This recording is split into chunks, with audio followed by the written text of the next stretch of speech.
Hello guys, আসসালামু আলাইকুম। তো আমরা আছি এখন তামিলনাড়ুর মধ্যে।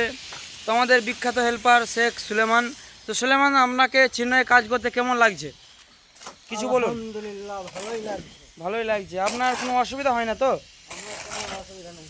আপনার কতদিন থাকার ইচ্ছা আছে? আমার মোটামুটি এখন 6 বছর। আচ্ছা আচ্ছা, তো হেল্পারের সঙ্গে আপনাদের ইন্টারেস্ট করাইলাম। এবার আমাদের সেই বিখ্যাত মিস্ত্রি নাম হলো জনি সিন। তো জনি সিন, আপনি তামিলনাড়ুতে এসে আপনাকে কেমন লাগছে? আমার খুব দারুণ লাগছে। দারুণ লাগছে। টাকা পয়সা কীরকম লাগছে আপনাকে? খুবই লাগছে। সলিড। তো আপনার কি ইচ্ছা, এই পয়সা নিয়ে কি করার ইচ্ছা? অনেক কিছু স্বপ্ন আছে। অনেক কিছু স্বপ্ন আছে। তো ঠিক আছে, আপনাকে আবার পরে মিলছি। ঠিক আছে ঠিক আছে, কাজ করুন। তো আমাদের অনেক মিস্ত্রি ওসমান শেখ। তো ওসমান, আপনাকে চেন্নাই কাজ করতে কেমন লাগছে? এবারে গা ফাটা, গরমে গাটা ফেটে যাচ্ছে। গরম গাঁটটা ফেটে যাচ্ছে। তো কিছু বলে যান স্যার, কিছু বলে যান।